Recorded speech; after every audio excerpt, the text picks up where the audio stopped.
One cop charged with aggravated assault for punching a handcuffed woman in the face, and another cop arrested for stealing coke and fentanyl from the prosecutor's evidence room. Can you believe it? What's up, all my fellow lunatics out there? Today, we don't just have one wild story, but we have two.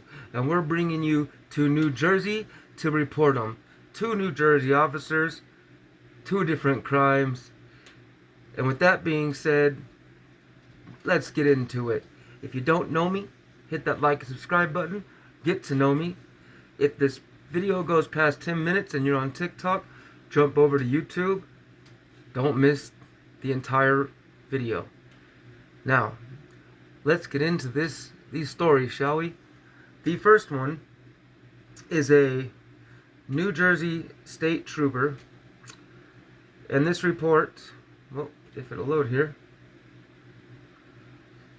Oh, and we're having issues. Alright, so the first report comes from the State of New Jersey Department of Law and Public Safety.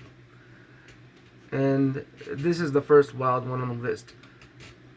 New Jersey state trooper charged with aggravated assault after punching handcuffed woman in the face while holding a flashlight.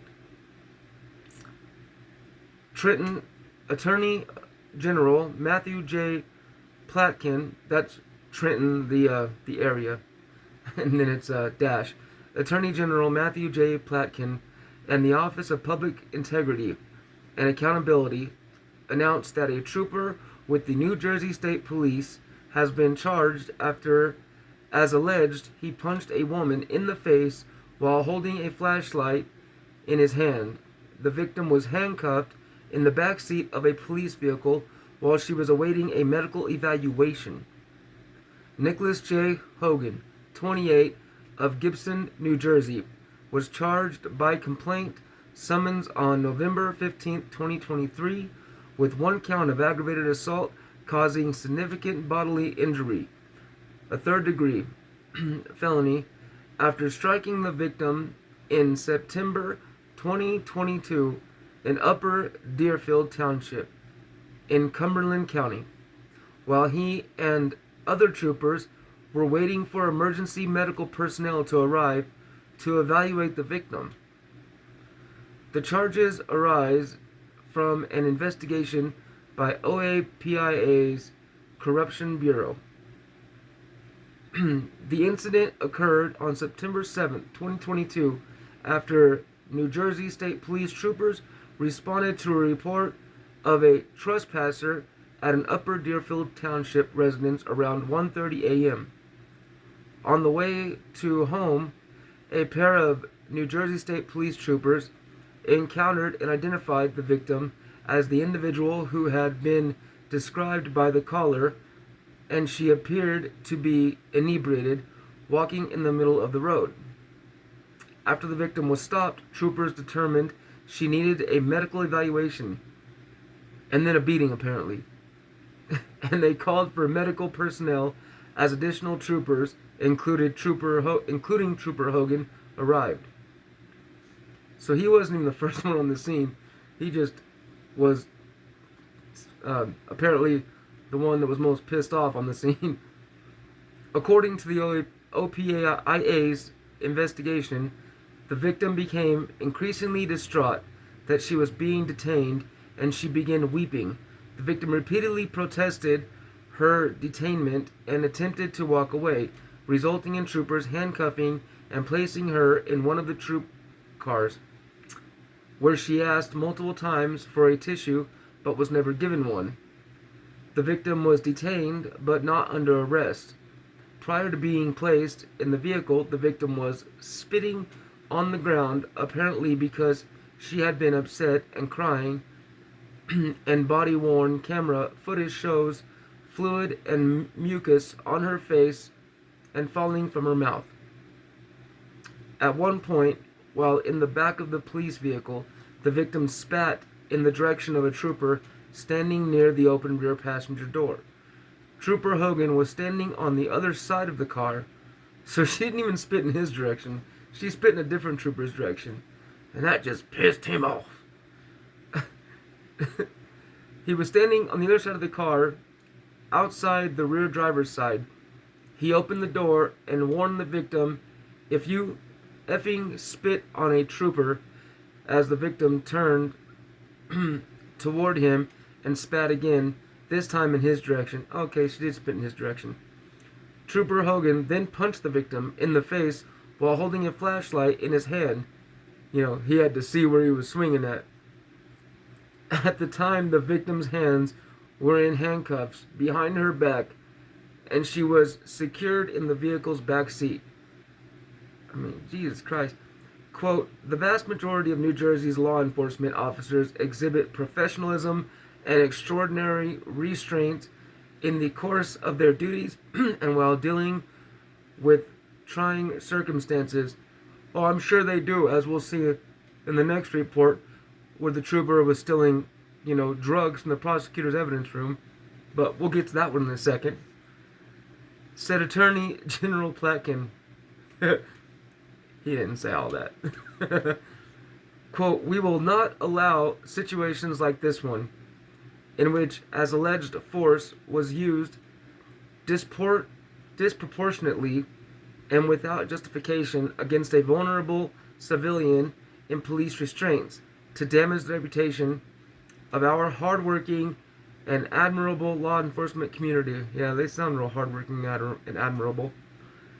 Quote, "The alleged use of force appears to have been completely avoidable, and the degree of force used was unreasonable."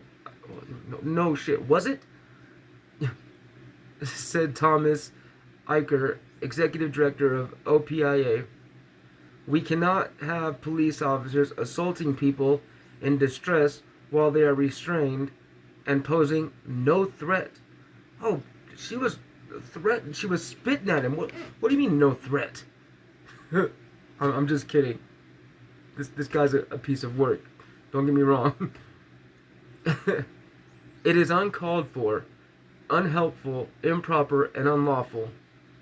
Yeah, but he has a badge, so. Deputy Attorneys General Brian Uzdavinis and Nicole Sandora are prosecuting the case for OPIA under the supervision of Corruption Bureau Chief Peter Lee, OPIA Deputy Director Anthony Piccione, and OPIA Director Eicher. Third-degree charges carry a sentence of 3 to 5 years in prison and a fine of up to $15,000. But what do you think he'll get? Because I don't think he'll get that much. Let me know what you think in the comments, though. The charge in the complaint summons is merely an accusation. Wait, merely an accusation? And the defendant is presumed innocent and until proven guilty in a court of law. Now, they say it's merely an accusation, but pretty sure they said it was on his body camera footage.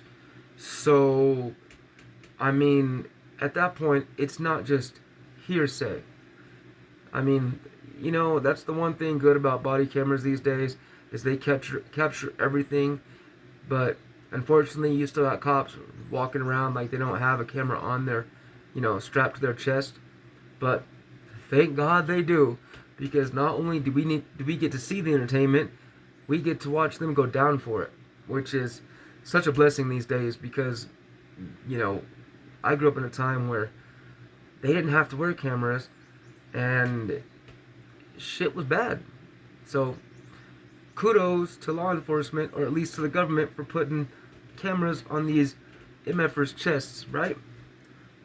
But that's the first story. Let's get to the next one.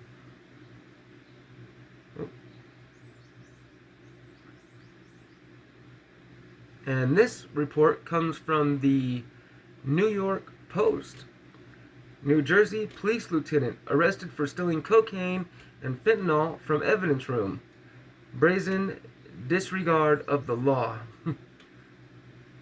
A New Jersey police lieutenant swiped cocaine and fentanyl from the county prosecutor's evidence room, then tried to return the drugs in, quote, substantially different condition after higher-ups began asking questions about what he was doing, state authorities alleged Tuesday.